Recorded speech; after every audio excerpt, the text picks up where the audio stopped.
Shalom, Bapak Ibu Saudara, Jemaat Gereja Baptis Indonesia Palangkaraya yang saya hormati, saya kasihi, saya banggakan. Selamat merayakan, mengenang kembali hari yang sangat penting, yaitu hari kenaikan Tuhan kita Yesus Kristus ke surga. Sekarang ini kita bersama seluruh umat Tuhan di muka bumi ini sedang mengenang kembali, sedang merayakan hari kenaikannya ke surga.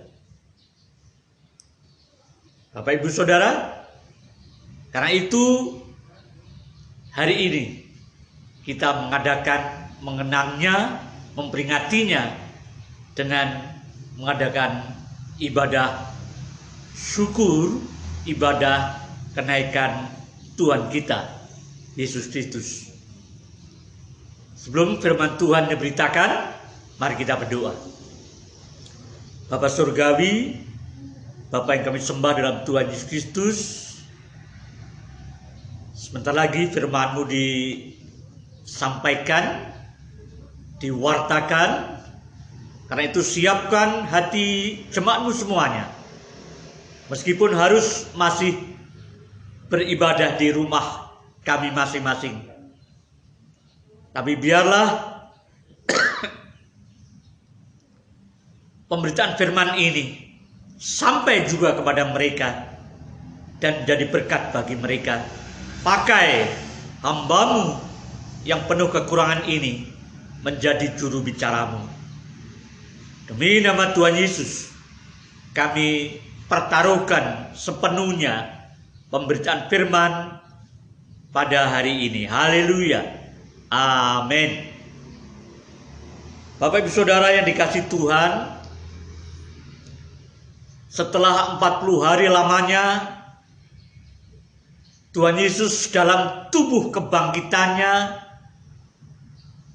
masih berada di atas bumi dengan beberapa kali menampakkan diri kepada para rasul, para muridnya.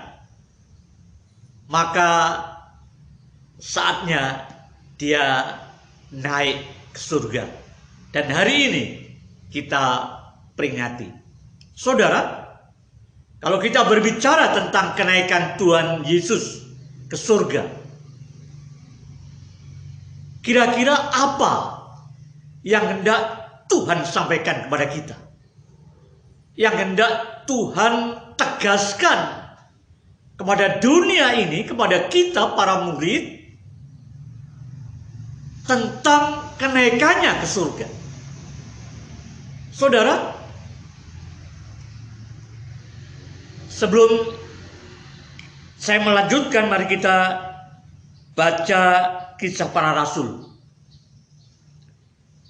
Pasal 1 pembacaan kita dari ayat 6 sampai 11. Tapi saat ini saya akan membacakannya dari ayat 9, 10, dan 11. Jadi 3 ayat saja. Sesudah ia mengatakan demikian, Kisah Para Rasul pasal 1 ayat 9. Sesudah ia mengatakan demikian, terangkatlah ia disaksikan oleh mereka. Ayat 10, ketika mereka sedang menatap ke langit, waktu ia naik itu, tiba-tiba berdirilah 2 orang yang berpakaian putih dekat mereka. Ayat 11, dan berkata kepada mereka, hai orang-orang Galilea, mengapakah kamu berdiri melihat ke langit? Yesus ini yang terangkat ke surga meninggalkan kamu akan datang kembali dengan cara yang sama seperti kamu melihat dia naik ke surga. Saudara, Dari ayat ini saja kita telah mengetahui satu hal yang penting yang ingin ditegaskan oleh Tuhan Yesus kepada kita, kepada dunia, bahwa kenaikannya ke surga itu adalah bukan fantasi para murid, bukan cerita fiksi, bukan halusinasi, bukan mitos, dan bukan dongeng. Bukan khayalan manusia. Tapi kenaikannya ke surga adalah fakta sejarah. Dan fakta historis itu ditulis dengan cermat oleh penulis Alkitab atas ilham Tuhan untuk menuliskannya yang kita sebut dengan Alkitab, ya. Alkitab. Jadi kenaikan Tuhan Yesus adalah fakta sejarah yang ditulis dalam kitab suci atau Alkitab. Ini bukan khayalan, ini bukan cerita rekaan, ini fakta historis, saudara. Kenapa saya bisa mengatakan bahwa ini adalah fakta historis? Dan memang Alkitab mengatakan demikian.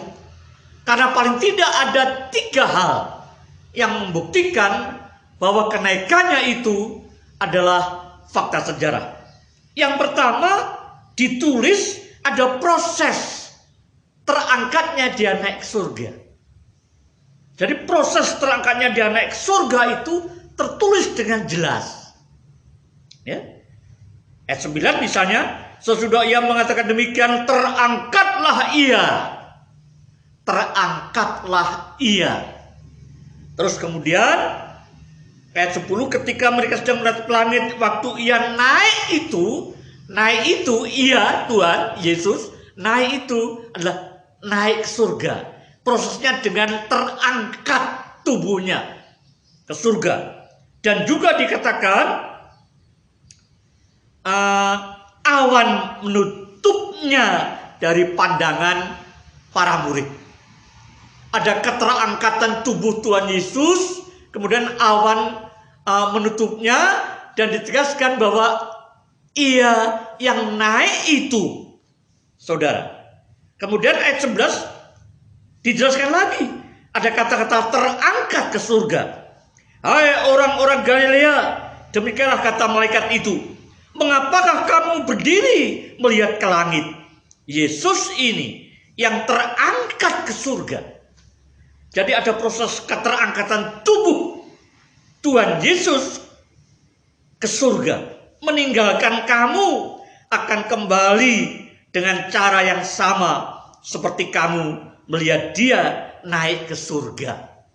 Saudara, ada proses yang dicatat. Prosesnya dia terangkat, tubuhnya terangkat ke surga, dan awan menutupnya dari pandangan para murid yang adalah saksi mata waktu itu. Jadi tercatat proses terangkatnya tubuh Yesus itu ke surga. Itu satu bukti bahwa dia memang benar-benar terangkat ke surga atau naik ke surga. Ada 2 kata terangkat, ada 2 kata naik ke surga. Artinya sama saja. Dia sedang meninggalkan bumi ini menuju ke surga. Saudara, kemudian yang kedua ada saksi-saksi mata yang menyaksikan proses kenaikannya ke surga itu. Siapa mereka? Mereka adalah para rasul, para murid, dan para perempuan, dan orang lain yang ada di atas bukit pada waktu itu. Jadi saudara, ada saksi mata yang menyaksikan dengan mata kepala mereka sendiri. Jadi ini bukan katanya, tetapi ada yang menyaksikan. Dan para saksi ini sejak saat itu dia terus mewartakan, memberitakan kesaksian yang dilihatnya dari Tuhan Yesus tentang kematiannya, tentang kebangkitannya, tentang kenaikannya. Ya, saudara, jadi kenaikan Tuhan Yesus surga itu fakta historis, fakta sejarah, bukan fiksi, bukan fantasi, bukan dongeng. Karena ada proses terangkatnya dan ada saksi-saksi mata yang menyaksikannya dengan mata kepala mereka sendiri. Dan yang ketiga, ada peneguhan surgawi. Karena ketika para murid masih bengong melihat Tuhan Yesus naik ke atas dan kemudian tutup awan-awan itu, tiba-tiba datang kepada mereka dua orang yang berpakaian putih. Dan kalau Alkitab mengatakan dua orang yang berpakaian putih, itu artinya mereka adalah malaikat dari surga. Malaikat perlu datang, diutus Allah untuk datang, untuk memberi peneguhan kepada para murid itu. Hai orang-orang Galilea, kata malaikat, mengapakah kamu berdiri menatap ke langit? Yesus ini yang terangkat ke surga meninggalkan kamu akan datang kembali dengan cara yang sama seperti kamu melihat dia naik ke surga. Jadi malaikat meneguhkan bahwa Yesus betul-betul telah naik ke surga meninggalkan kamu, para muridnya. Dia naik ke surga. Tapi bukan hanya meneguhkan tentang kenaikannya ke surga, tapi juga justru Alkitab juga, malaikat juga memberitahu atau menubuatkan tentang kedatangannya yang kedua pada saat kiamat nanti. Saudara, karena dikatakan Yesus ini yang terangkat ke surga meninggalkan kamu akan datang kembali. Nanti Yesus akan datang kedua kalinya ke atas muka bumi ini. Dengan cara yang sama seperti kamu melihat dia naik ke surga. Jadi selain peneguhan surgawi dari malaikat itu bahwa Yesus betul-betul naik ke surga dan para murid menyaksikannya, tapi juga para malaikat itu mengatakan dia akan datang kembali. Ini sesuai, ini bersesuaian. Ini nggak ada pertentangan dengan kata Tuhan Yesus. Bahwa Tuhan Yesus pernah juga mengatakan anak manusia pada akhir zaman akan datang bersama malaikatnya. Saudara, pada penghakiman terakhir dia datang dengan kemuliaannya bersama malaikatnya. Nah saudara, kata-kata Tuhan Yesus, kata-kata malaikat harmonis, klop, tidak ada pertentangan atau tidak ada kontradiksi. Semuanya saling meneguhkan, saling melengkapi, apalagi disaksikan peristiwa itu oleh para murid. Jadi prosesnya ditulis dengan jelas dan disaksikan oleh para murid, itu juga ditulis dalam Alkitab, karena Allah perlu mengilhami para penulis Alkitab untuk menuliskan kejadian yang maha penting itu, saudara, supaya dunia tahu siapa yang telah mati, siapa yang telah bangkit, dan siapa yang naik ke surga itu. Jadi sekali lagi, kenaikan Tuhan Yesus itu adalah bukan rekaan manusia, bukan mitos manusia, bukan fantasi atau imajinasi para murid, bukan fiksi, bukan dongeng, apalagi khayalan, tapi betul-betul peristiwa yang terjadi dalam sejarah manusia di muka bumi ini. Karena itu kita bersyukur bahwa baik kematiannya, baik kebangkitannya, baik kenaikannya itu betul-betul terjadi, saudara. Jadi bukan omong kosong, bukan asbun, bukan asal bunyi, dan bukan asmuni, asal muni, asal mengatakan, tetapi betul-betul fakta historis, tetapi yang diabadikan dalam Alkitab. dalam tulisan-tulisan suci. Karena penulisnya adalah orang-orang yang dipilih Allah, juga yang diilhami oleh Tuhan dalam proses penulisannya itu. Jadi itu valid, itu benar, tak perlu kita ragu akan kematiannya, kebangkitannya, juga kenaikannya. Kita bersyukur punya Tuhan yang telah membuktikan dirinya bahwa Dia adalah Tuhan bagi manusia, dan akal kita bisa menerimanya, logika kita bisa menerimanya di bawah terang firman Tuhan, saudara. Mungkin ada orang lain yang nggak percaya, silakan. Mungkin ada orang yang berpendapat yang lain, silakan, itu hak mereka. Tapi bagi kita, kenaikannya itu fakta historis, dan ini penting bagi iman kekristenan, iman Kristian. Yang kedua,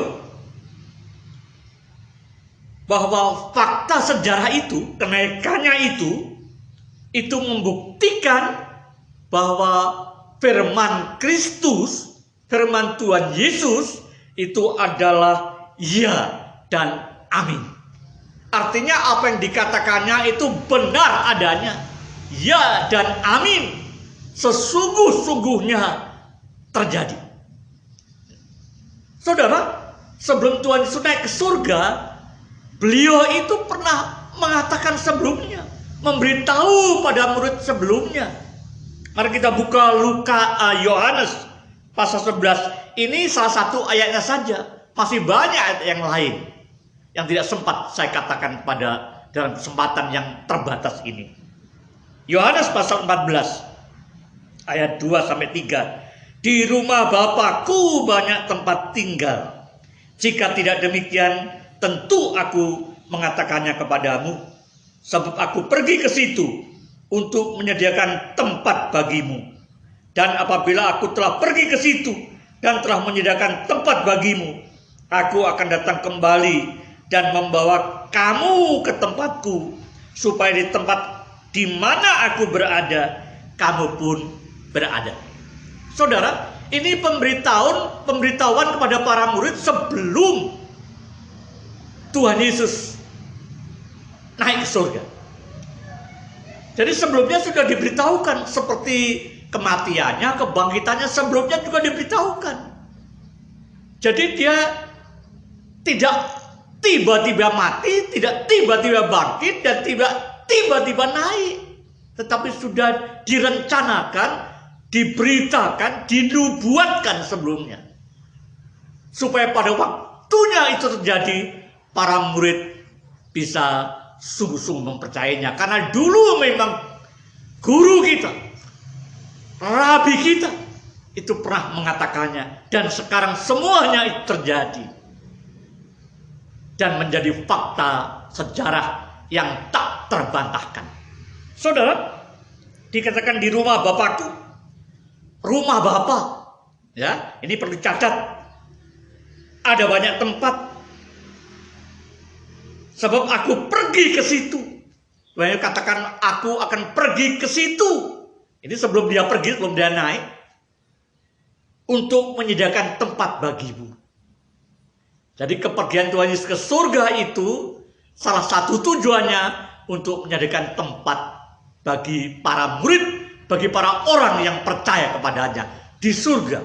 Bukan tempat di bumi, tapi di surga, karena dia pergi ke sana sediakan tempat bagi orang-orang siapapun yang percaya dan menerima dia sebagai Tuhan dan selamat pribadinya. Di rumah Bapakku, rumah Bapa, ada banyak tempat, dan aku pergi ke situ untuk sediakan tempat bagimu. Aku akan datang kembali dan membawa kamu ke tempatku. Rumah Bapa, tempatku. Ya, surga itu rumahnya Bapa, tapi tempatnya Tuhan. Dan Bapa dan Tuhan Yesus itu satu. Jadi surga itu tempatnya Bapa, tetapi juga tempat Tuhan Yesus. Karena Bapa dan Tuhan Yesus itu adalah satu adanya. Kalau Anda baca Yohanes pasal 14 ini secara lebih lengkap, maka akan melihat bahwa Bapa itu dengan Dia adalah satu. Barang siapa telah melihat Aku, telah melihat Dia. Jadi Bapak Ibu Saudara, firman Tuhan, kata-kata Tuhan Yesus, pemberitahuan sebelumnya dari Tuhan Yesus akan kenaikannya itu ternyata tergenapi dengan sempurna, karena faktanya, kenyataannya Dia memang naik ke surga. Artinya apa? Artinya kata-katanya, firman-Nya itu ya dan amin, kredibel, layak dipercaya, benar-benar terjadi seperti yang dikatakannya. Jadi Bapak Ibu Saudara, kita bersyukur kita punya Tuhan yang setiap kata-katanya itu selalu benar, tidak pernah salah, selalu benar, pasti benar, dan terus akan benar. Kita bangga, kita bahagia punya Tuhan yang bisa dipegang kata-katanya, bisa kita percayai firman-Nya, dan itu menjadi dasar bagi iman kita. Karena iman lahir dari pendengaran, dan pendengaran dari firman Kristus yang bisa dipercaya itu, yang sangat kredibel itu. Saudara, firman-Nya ya dan amin. Saya senang ikut Tuhan Yesus karena Tuhan Yesus itu bisa dipercaya. Di dunia ini banyak para pemimpin hebat-hebat, tapi pasti ada kesalahannya, pasti ada kata-kata yang salah, pasti ada cara berpikirnya yang salah, karena mereka semuanya tidak sempurna. Tapi Tuhan Yesus selalu benar, akan benar, dan tetap terus benar, saudara. Karena itu semestinya semua orang Kristen sungguh bersyukur memiliki Tuhan Yesus dan dimiliki oleh Tuhan Yesus. Jadi pilihan saudara memilih Yesus sebagai Tuhan saudara itu benar. Dan pilihan Yesus kepada kita itu lebih benar lagi. Karena bukan kamu sesungguhnya yang memilih aku, tapi akulah yang memilih kamu. Karena Dia memilih kita, maka kita memilih Dia, saudara. Dan sama-sama pilihan yang benar. Karena kata-katanya bisa dipercaya. Kenapa kita harus ikut pada pemimpin-pemimpin yang belum tentu apa yang dikatakannya itu benar? Saudara, di dunia ini gak ada orang yang sempurna. Dan salah satu tanda kesempurnaan itu adalah kata-kata. Kalau orang itu kata-katanya tidak ada kesalahan dengan kata-katanya, pasti maka orang itu pasti orang yang sempurna. Tidak ada kecuali manusia Yesus. Tetapi manusia Yesus ini kan bukan manusia biasa, tapi Allah yang menjadi manusia. Makanya benar. Makanya 100% apa yang dikatakan, difirmankannya, ditetapkannya itu pasti benar. Karena Dia Allah yang benar. Saudara, bersyukur. Saya bangga punya Tuhan seperti Dia. Saya bangga menjadi hamba Kristus yang firman-Nya selalu benar itu. Selalu bisa dipegang. Janjinya benar, firman-Nya benar.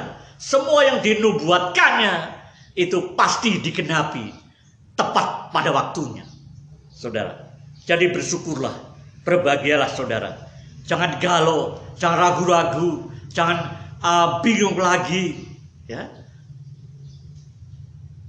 Mempunyai Yesus itu luar biasa. Karena kita bukan hanya mempunyainya, tapi kita dipunyainya, saudara. Itu luar biasa. Itu luar biasa.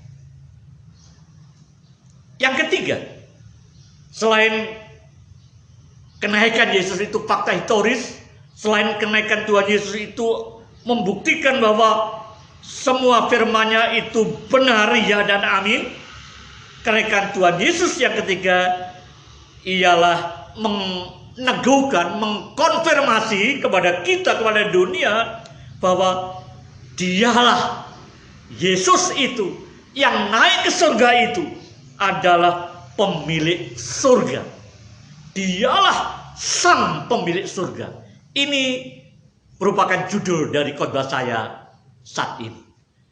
Yesus sang pemilik surga. Dia naik ke surga karena dia kembali ke tempat asalnya semula, ke surga. Tapi nanti dia akan datang lagi juga. Dan saya percaya semua yang dikatakannya, dijanjikannya itu benar. Tapi ini penting. Kita harus tahu siapa Yesus yang naik ke surga itu. Ternyata dia pemilik surga. Tidak ada seorang pun yang bisa naik surga, saudara, karena dia bukan pemilik surga. Dia bukan dari surga. Surga itu ada makhluk lain selain Tuhan, yang makhluk surgawi, yaitu para malaikat. Tapi malaikat bukan pemilik surga, saudara. Tapi Tuhan Yesus itu pemilik surga, saudara. Rumah Bapakku di tempatku. Ya, surga itu tempatnya, tempat Bapaknya, dan Bapa itu dengan dia adalah satu.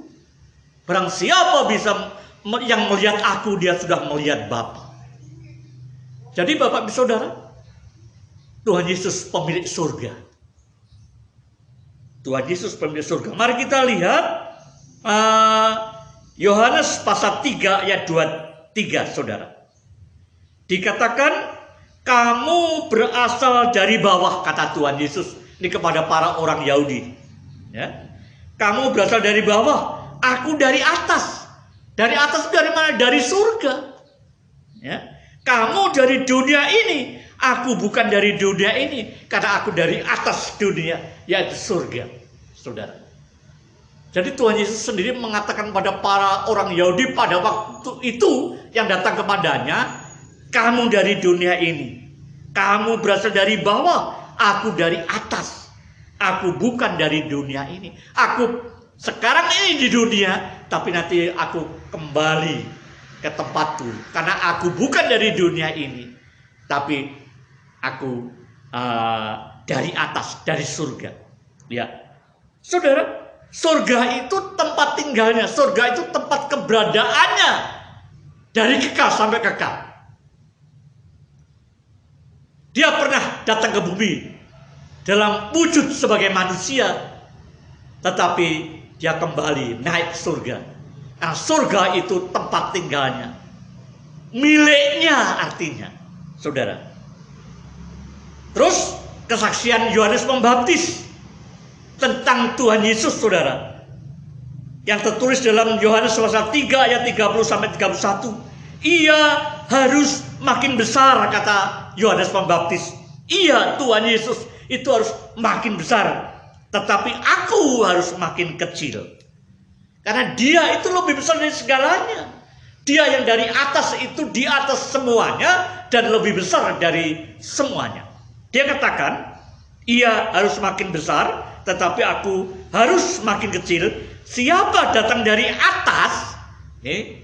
Tuhan Yesus datang dari atas, tadi dikatakan, aku dari atas. Bukan dari dunia ini, tapi dari atas, dari surga maksudnya. Ya. Siapa yang datang dari atas adalah di atas semuanya, kata Yohanes Pembaptis. Siapa yang berasal dari bumi, termasuk pada bumi, dan berkata-kata dengan bahasa bumi, dan berkata-kata dengan bahasa bumi. Siapa datang dari surga adalah di atas semuanya. Makanya dia harus makin besar. Dia lebih besar dari semuanya karena dia datang dari surga. Dia di atas semuanya karena dia datang dari surga, dari atas. Di atas semuanya. Kata-kata Tuhan Yesus dan kata Yohanes Pembaptis bersesuaian. Tidak bertentangan. Tidak kontradiktif. Tapi saling melengkapi, saling meneguhkan. Saudara, Tuhan kita Yesus Kristus itu pemilik surga. Artinya surga itu tempat tinggalnya. Rumah Bapa itulah rumahnya juga. Karena Bapa dan dia adalah satu.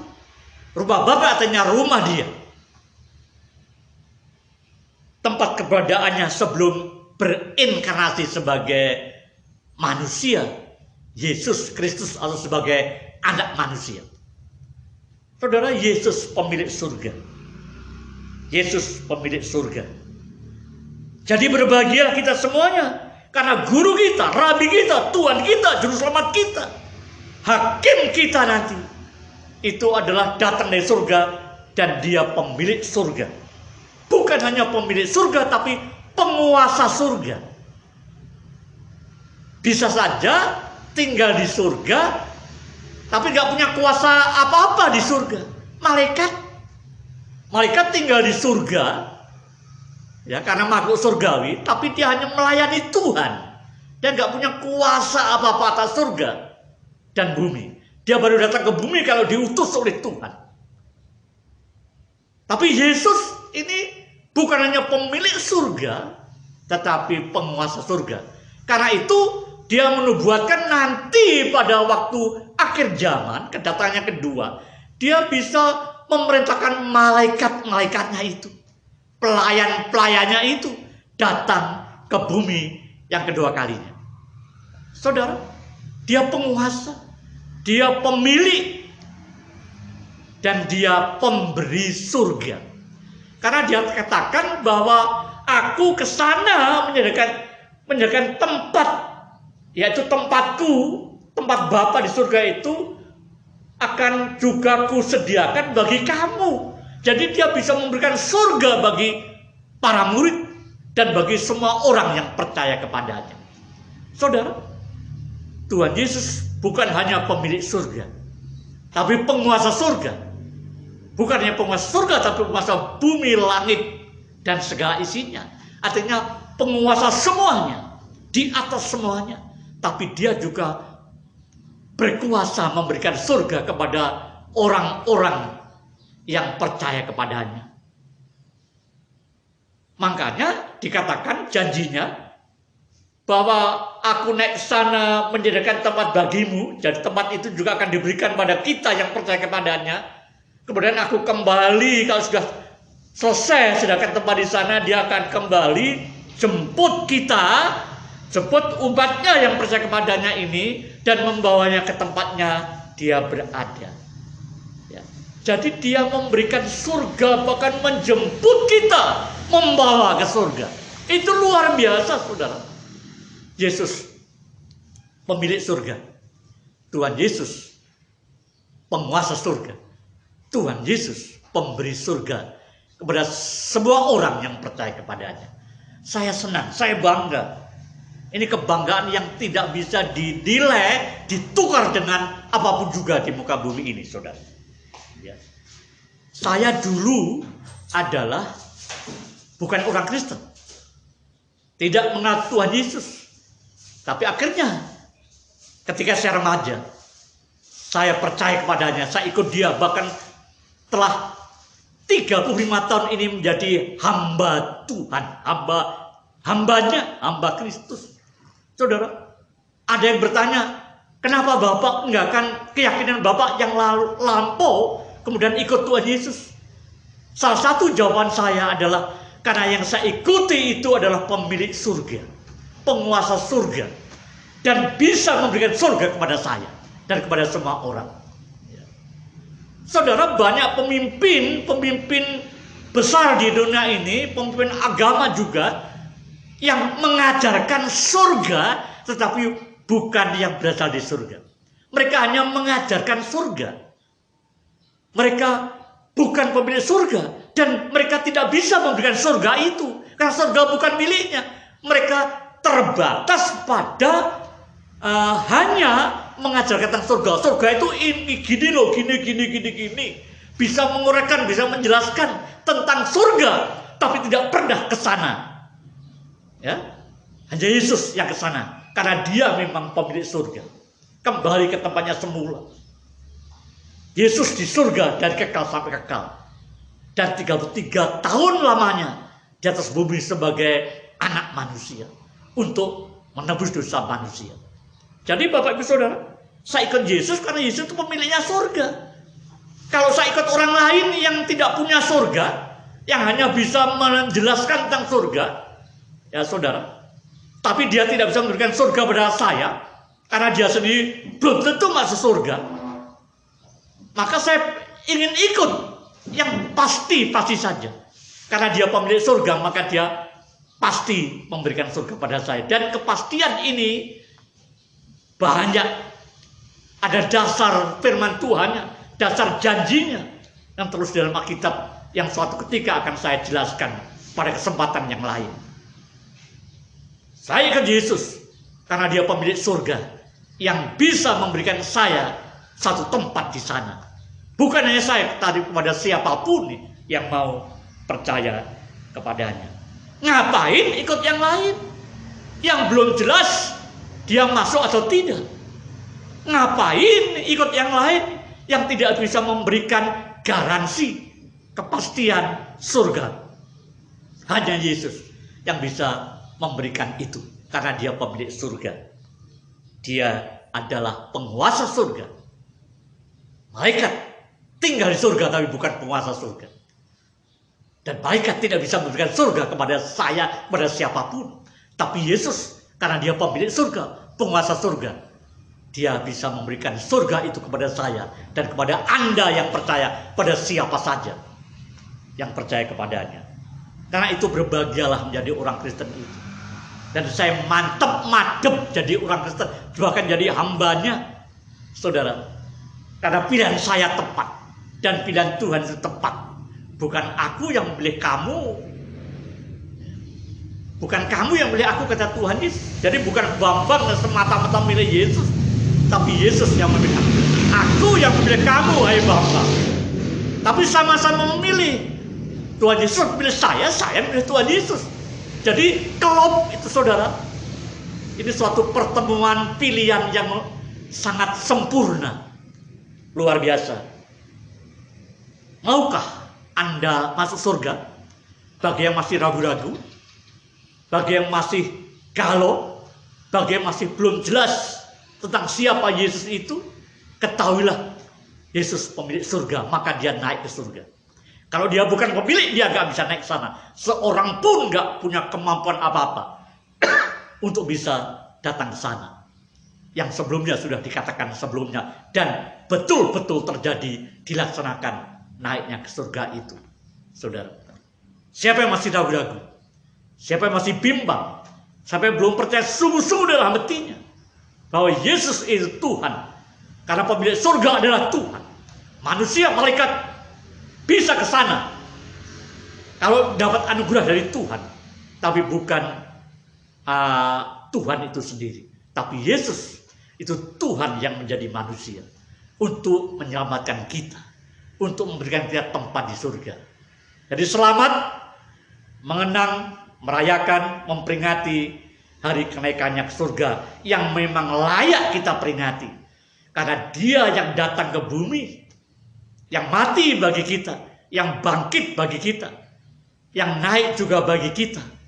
Itu adalah pemilik surga sendiri, Allah sendiri, Bapa sendiri. Dan barang siapa melihat Yesus, barang siapa percaya Yesus, berarti dia melihat Bapa dan dia kepunyaan Bapa. Dan surga kepunyaan Bapa, surga kepunyaan Tuhan Yesus. Tapi juga ditawarkan kepada setiap orang yang mau masuk surga. Sekali lagi, apakah Anda ingin masuk surga? Apakah ini Anda ingin kepastian masuk surga ketika Anda dipanggil Tuhan? Terimalah Yesus. Percaya dia. Terima dia sebagai Tuhan dan Juru Selamat Anda. Karena dia yang pemilik surga, yang penguasa surga itu pasti akan memberikan kepadamu. Hanya Yesus pemilik surga itu yang bisa memberi kepastian kepada kita dan kepada semua orang yang mau percaya kepadanya. Tuhan Yesus memberkati. Mari kita berdoa.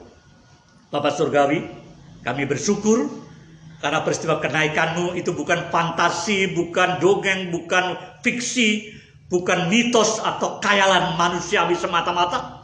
Tapi itulah fakta sejarah, fakta historis. Dan apa yang engkau katakan sebelumnya tentang kenaikanmu itu benar-benar terjadi. Karena engkau memang Allah yang maha benar. Dan engkau kembali ke tempat surga karena surga adalah tempatmu, tempat Tuhan, milik Tuhan. Dan engkau bukan saja pemilik, tapi engkau adalah penguasa surga. Kami bersyukur, kami bangga mempunyai Tuhan seperti engkau. Karena itu kami menyerahkan diri kami masing-masing jemaatmu di sini. Berkatilah mereka. Berikan kesehatan khususnya di masa-masa pandemi COVID-19 ini. Supaya mereka tetap kuat, tetap sehat, tetap dalam perlindungan dan penyertaan-Mu. Kami serahkan Indonesia, kami serahkan Pak Jokowi, kami serahkan gugus tugas, kami serahkan para insan kesehatan, insan medis yang bertugas mati-matian untuk menangani, merawat para pasien yang terpapar COVID-19 ini. Tuhan, berkatilah mereka semuanya. Berikan mereka kelegawaan, keikhlasan, dedikasi yang tinggi. Dan apresiasi mereka semuanya Tuhan. Karena mereka sedang melakukan misi kemanusiaan yang mulia. Berkatilah Indonesia, berkatilah Palangkaraya, berkatilah usaha pemerintah dalam menghalau COVID-19 ini Tuhan. Tapi pemerintah terbatas, kami semuanya terbatas. Negara di dunia juga terbatas. Hanya Engkau yang sanggup menghentikan. Karena Engkau Tuhan kami yang Maha Kuasa. Mohon sekali lagi Tuhan, hentikanlah COVID-19 ini sesegera mungkin, supaya nama Tuhan terus akan kami muliakan, kami beritakan, kami wartakan.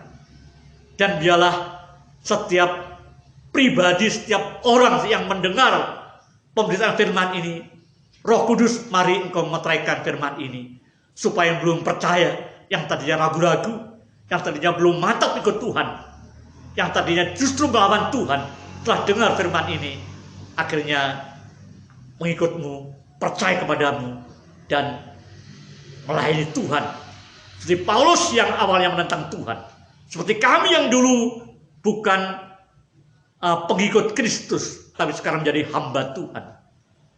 Kami serahkan pemerintah firman ini, kami serahkan jemaatmu, kami serahkan kami semuanya. Kiranya damai sejahtera dari Allah Bapa, dari kematian, kebangkitan, dan kenaikan Tuhan Yesus menyertai kita semuanya, dan juga kuat kuasa dan penghiburan Roh Kudus menaungi kita pagi hari ini, besok, sampai selama-lamanya. Amin. Selamat kenaikan Tuhan Yesus surga. Tuhan memberkati.